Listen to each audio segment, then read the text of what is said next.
God, if we're still dealing with Godmode jets and speedos in 2021, I'm gonna fucking throw up. I'm gonna be physically sick, and it'll be your fault, Rockstar. You think I'm gonna clean that shit up, huh? You think I'm not gonna email you with a express request to clean up my vomit? Rockstar did in fact not clean up my vomit, and it still sits there rotting to this day. They don't care. It's almost like with every major update comes a new God mode. Sometimes they'll fix it after a couple weeks like the mansion helipad thing, or sometimes they'll let it go for half a year like the D5.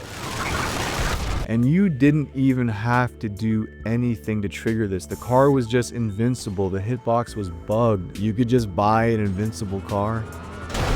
The Godmode Speedo was in the game for 5 years. Godmode jets are still in the game along with like 5 other methods. And PC is just, I don't even know what the hell. The purpose of this video is not to list off every type of God mode and how to do them. There's a million Mr. GTAs out there that got you covered. I'm going to tell you about the God mode abusers themselves. And most importantly, what to do when you encounter one. You must first understand how they think and their motivations. What leads a person down such an unthinkable path? It's human nature to use the most powerful means available to you. And with God mode being so easily accessible, it's honestly surprising you don't see it even more often. I mean, what's your excuse for not using it? Playing the game with actual risk and excitement?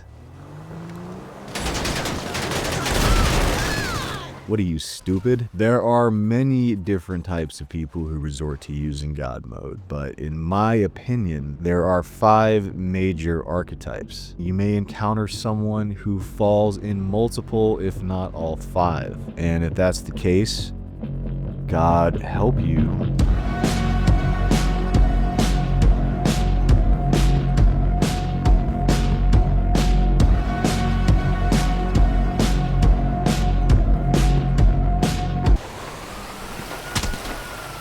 There's someone on a power trip in every lobby, regardless if they're in God mode or not. These guys are just the final evolution of that. Something got their diaper so steamed, they turned to God mode in a game where you can accidentally kill half the lobby by holding a button.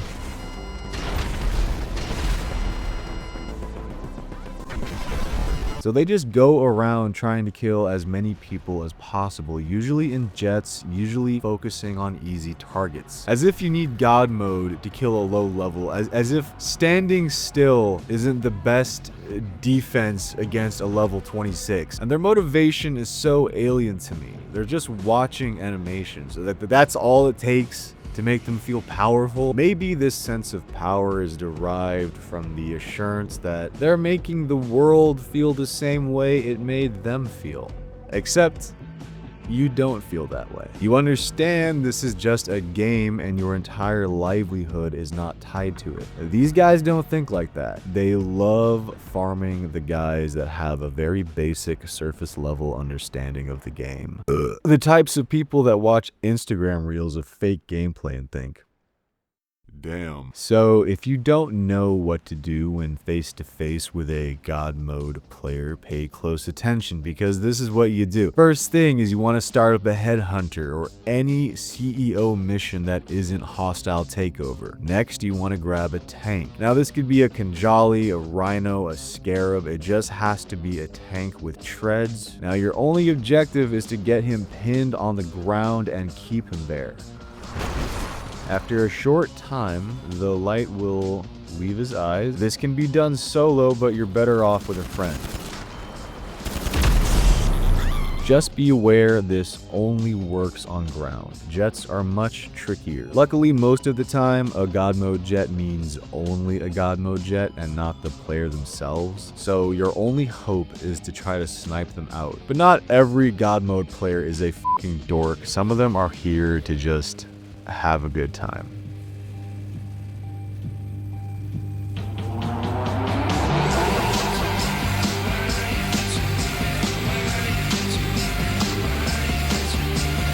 These guys are far and away the most chill and least malicious because they're not here to farm the lobby. To them, GTA is just a fun little sandbox where they can do whatever they want without consequence. And in that way, perhaps they are the purest form of GTA player you can find. Invincibility and GTA are an ancient combination that have brought joy to millions over the years. So when it can be achieved in a multiplayer setting, people are going to do it and they're gonna have a good time. One time there was a little meet at the Unicorn and nothing really interesting happened until this guy dropped in. At first I thought it's kind of weird this man just face planted from orbit and survived, but it's happened to me before. This game is fucked up, man. But then I started to think things were really fishy when he was unkillable and wouldn't die. Then I gotta say my suspicion peaked when I conducted the atomizer test and the blast had no effect on him. He didn't like that. He could have killed everyone. Railgunned the cars, sticky bombed the strippers. It would have been so easy. But he didn't. He was just there to hang out and fuck up anyone who looked at him wrong. You can counter these guys with the classic ground and pound method, but chances are they won't really give you a reason to, unless getting trolled in a 13-year-old game makes you that salty. In my honest opinion, the best thing to do when encountering these types of players is just dance. Just dance and think happy thoughts. Unfortunately, these guys are very rare because the majority of players you'll catch using God mode are not like this.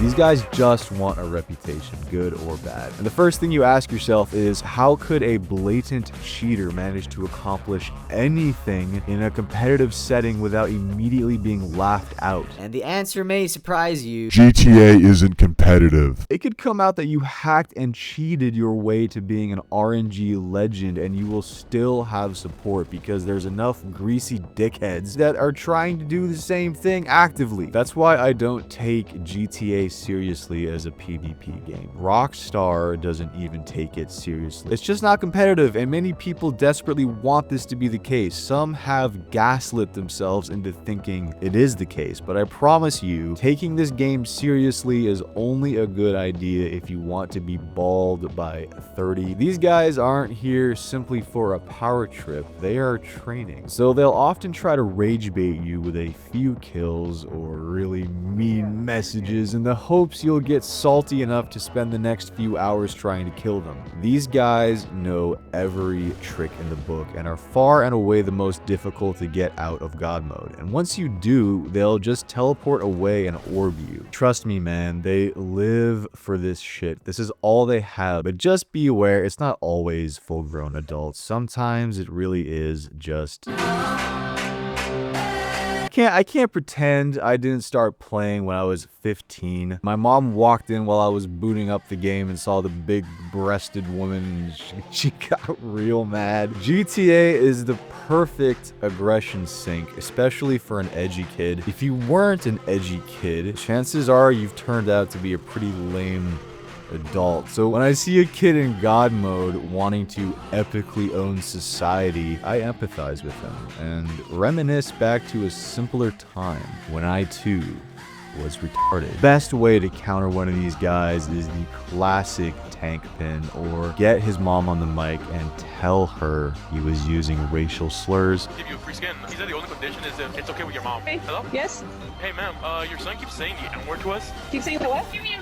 Okay, but listen, you're saying things that are not... Okay, I'm gonna get him off for a little bit. I appreciate it. Thank you. Chances are he probably was. It's not even a lie.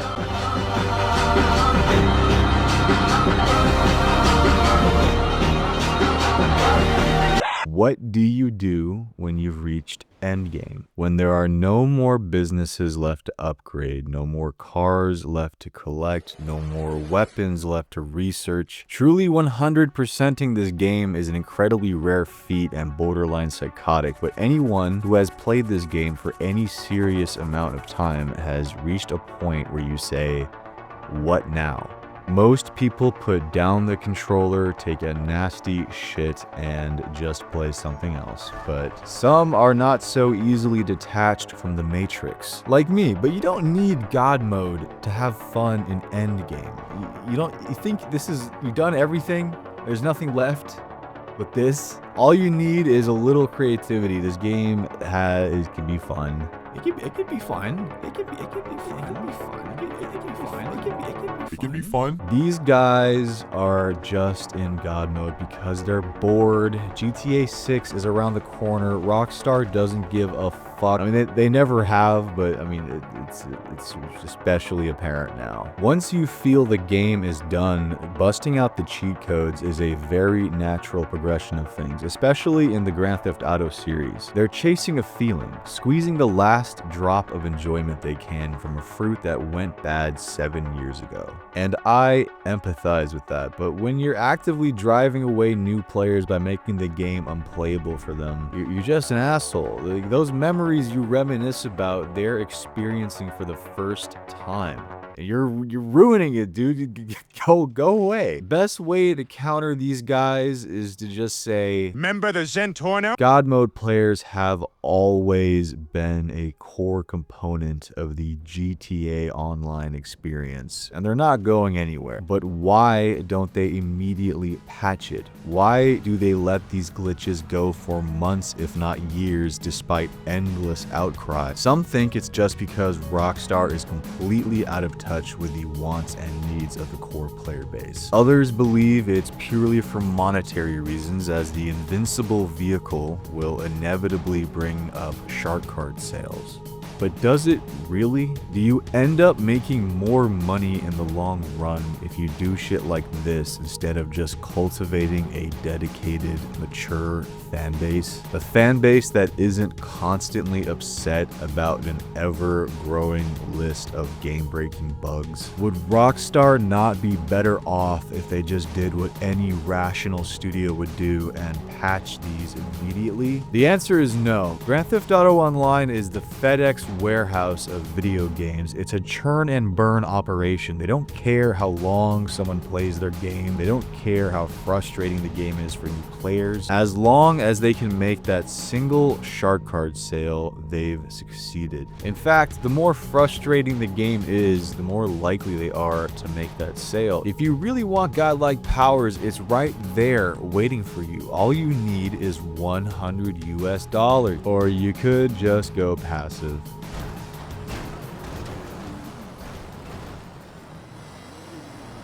I guess. Thank you so much for watching this far into the video. Before I climb back up the mountain and hide in my shack for another 2 months, I want to quickly say something about the old channel and give an update on the current one. I still have to remind myself this is real, because making videos for an audience that cares has been my dream since I was a very small child. As corny as it is, YouTube has always been this sacred thing to me. I grew up watching people like... I was actually able to connect with this stuff on an emotional level that I didn't think was possible, and because of that, YouTube has always meant a lot to me. I've had a small number of you ask why I haven't reopened the tip jar after all this time being back, and the reason is because money was never the point. I couldn't even monetize most of my videos anyway because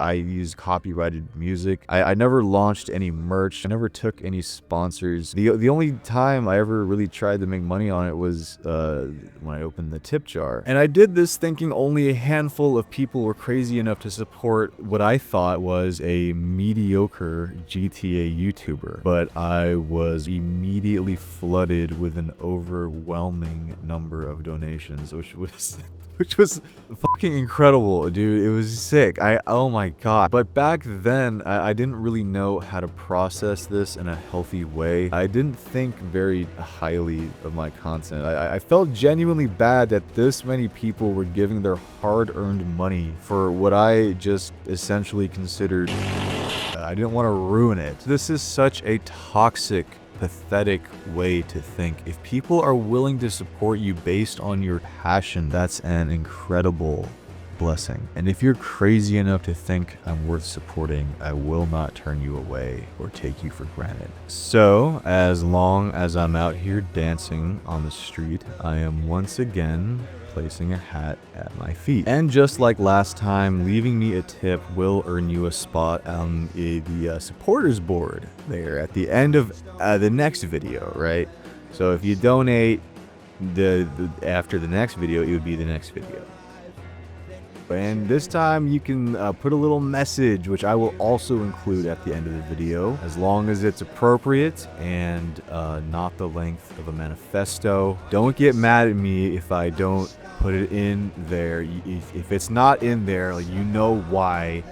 You knew what you were doing. But always remember, I will never expect anything from you guys. The fact that you even made it this far into the video is all the motivation I need to make them. You guys are so dope. If I was able to genuinely entertain you for this brief moment and take your mind off whatever life has been throwing at you, that alone is worth it, because I know what that means. Bro, I left like fucking 5 years ago. You guys still watch me. This is crazy. I couldn't be more grateful to have an audience as loving and as dedicated as you. Thank you for watching my video, and have a great day.